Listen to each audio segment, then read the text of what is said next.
नमस्कार। राज्यातील तमाम शेतकऱ्यांसाठी अत्यंत दिलासादायक बातमी या ठिकाणी समोर आलेली आहे। तर चला या ठिकाणी या व्हिडिओच्या माध्यमातून आपण बघू ती दिलासादायक बातमी।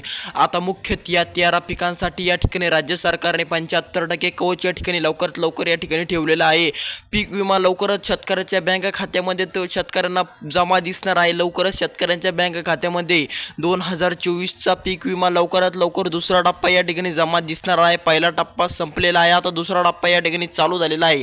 तर चला सविस्तर बघूया दुसऱ्या टप्प्यामध्ये कोणकोणते पिके आहेत। तर चला, खरीप हंगामासाठी 13 पिकांवर या ठिकाणी विमा कवच लागू करण्यात आलेला आहे।